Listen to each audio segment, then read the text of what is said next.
इस वाले लेक्चर में हम जिस क्वेश्चन को सॉल्व करने जा रहे हैं, इस तरह के क्वेश्चन आपको एक्सरसाइज में मिल जाएंगे। तो चलिए देख लेते हैं इन क्वेश्चंस को कैसे सॉल्व करते हैं। तो पहले क्वेश्चन को रीड करते हैं कि क्वेश्चन में क्या गिवन है और किसकी वैल्यू में फाइंड करना है। तो देखिए, त्रिभुज ABC में जो एंगल B है वो 90 डिग्री है तथा AB भुजा की वैल्यू 5 सेंटीमीटर है व BC भुजा की वैल्यू 5 सेंटीमीटर है। तो sin A तथा tan C के मान ज्ञात करना है। तो सबसे पहले इस क्वेश्चन में सॉल्व करने के लिए जो जो हमें यहाँ गिवन है उस वैल्यू को हम यहाँ लिख लेते हैं। देखिए हमें क्या गिवन है इस क्वेश्चन में। हमें गिवन है त्रिभुज ABC में जो एंगल B है वो 90 डिग्री है। और क्या गिवन है, AB जो AB भुजा है उसकी वैल्यू है 5 सेंटीमीटर और जो BC भुजा है उसकी भी वैल्यू 5 सेंटीमीटर है। और हमें वैल्यूज किसकी फाइंड करनी है, साइन A इसकी वैल्यू हमें फाइंड करनी है और tan C की वैल्यू भी हमें फाइंड करनी है। तो देखिए यहाँ पर A एंगल के रिस्पेक्ट में हमें साइन की वैल्यू फाइंड करनी है, C एंगल के रिस्पेक्ट में tan की वैल्यू फाइंड करनी है। तो चलिए कैसे सॉल्व करते हैं। इससे पहले वाले लेक्चर में बताया गया था कि सबसे पहले जो वैल्यू जो हमें गिवन होता है उसकी हेल्प से हम समकोण त्रिभुज को कंप्लीट करते हैं, बनाते हैं और उनकी तीनों भुजाओं को पता करते हैं। तो देखिए यहाँ से अब हम क्या करने वाले, ये जो हमें यहाँ गिवन है त्रिभुज ABC में एंगल B 90 डिग्री, AB भुजा की वैल्यू 5 सेंटीमीटर है, BC भुजा की वैल्यू भी 5 सेंटीमीटर है। तो इनकी मदद से हम क्या करेंगे, एक समकोण त्रिभुज को पहले बनाएंगे। तो देखिए यहाँ पर साइड में करते हैं, यहाँ पर हम बनाते हैं एक समकोण त्रिभुज।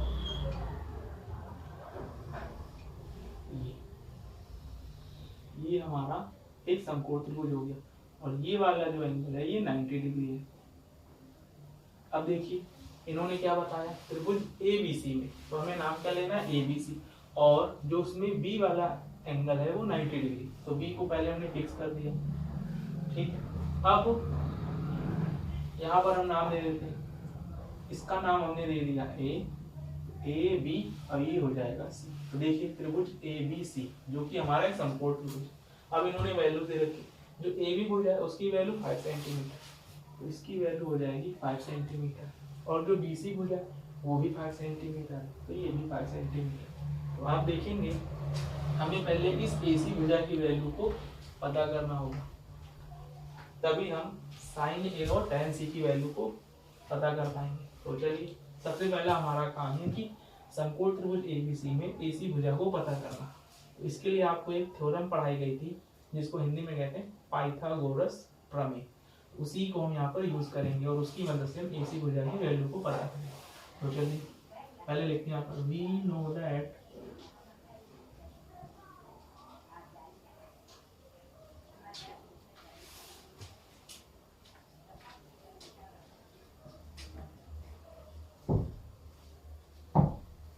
पाइथागोरस प्रमेय। तो पाइथागोरस प्रमेय क्या होती है, हाइपोटेन्यूज का square is equal to perpendicular का स्क्वायर प्लस बेस का स्क्वायर। तो देखिए हाइपोटेन्यूज 90 डिग्री के सामने हाइपोटेन्यूज, तो 90 डिग्री के सामने हाइपोटेन्यूज कौन सी भुजा हो जाएगी, AC। ये हमारे लिए AC है, यहाँ AC का स्क्वायर हो जाएगा। अब देखिए परपेंडिकुलर, तो परपेंडिकुलर की वैल्यू, अब हमें वैल्यू देखिए यहाँ पर A एंगल के रिस्पेक्ट में साइन के लिए निकालना है और C एंगल के रिस्पेक्ट में tan। तो हम क्या करते हैं, हम अभी यहाँ पर इसको मान लेते हैं ये परपेंडिकुलर है और इसको मान लेते हैं ये बेस है, क्योंकि हमें क्या करना है, तीनों भुजाओं को पता करना है। तो इसकी वैल्यू पता करने के लिए हमने इसको परपेंडिकुलर मान लिया और इसको बेस मान लिया। तो देखिए परपेंडिकुलर की वैल्यू BC और बेस की वैल्यू AB। तो इनकी वैल्यूज को पुट करते हैं और इसकी वैल्यू पता करते हैं, AC स्क्वायर BC की वैल्यू 5 है, ये 5 का स्क्वायर, AB की वैल्यू भी 5 है, 5 का स्क्वायर हो जाएगा। अब देखिए AC 5 का स्क्वायर करेंगे तो 25 5 का स्क्वायर 25। अब हमको AC की वैल्यू चाहिए, तो देखिए स्क्वायर हटाएंगे तो यहाँ रूट का साइन आएगा और ये दोनों ऐड हो जाएंगे, तो 25 + 25 50 और स्क्वायर हटाएंगे तो यहाँ से रूट का सिंबल आ जाएगा। अब देखिए जब हम 50 का स्क्वायर रूट करेंगे तो 25 × 2 25 से 5 और √2 का अंदर रह जाएगा। AC की वैल्यू आ जाएगी 5√2 सेंटीमीटर। तो देखिए हमें AC की वैल्यू पता चल गई 5√2 सेंटीमीटर। अब इसको यहाँ पुट करते हैं,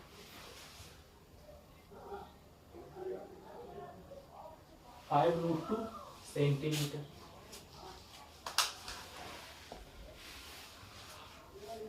अब जब हमें AC की वैल्यू पता चल गई है, अब हम sin A और tan C की वैल्यू को बता।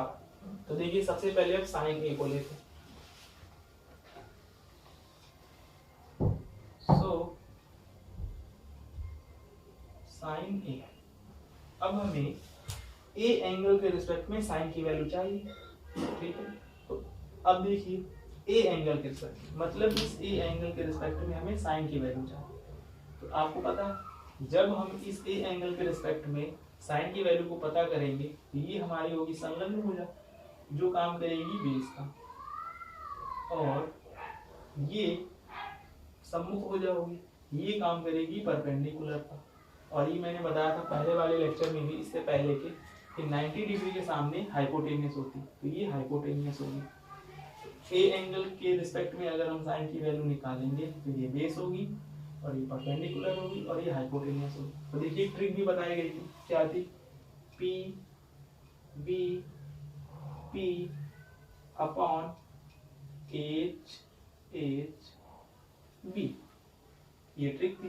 पंडित बोला प्रसाद हर हर बोले, तो ये जो पहला रेशियो होता है ये बताता है साइन को। तो देखिए साइन किसके इक्वल होता है, P for perpendicular, H for hypotenuse, perpendicular upon hypotenuse. अब देखिए ए एंगल के रिस्पेक्ट में कर रहा है तो परपेंडिकुलर ये हमारी जिसका नाम क्या है BC, ये हमने रख दिया BC, और हाइपोटेन्यूज हाइपोटेन्यूज क्या है AC। अब हमें वैल्यूज को पुट करना है, तो BC की वैल्यू कितनी है 5 और AC की वैल्यू हमने अभी फाइंड की है 5√2। तो देखिए 5 से 5 कैंसिल हो जाएगा, 5 बन जा 5 और यहाँ बचेगा रूट।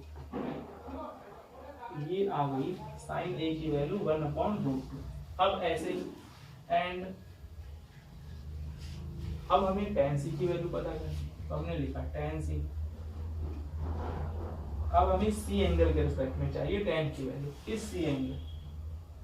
तो अब देखिए जब C एंगल के रिस्पेक्ट में करेंगे तो हमारी बेस वाली भुजा और परपेंडिकुलर वाली भुजा इंटरचेंज हो जाएंगी। तो देखिए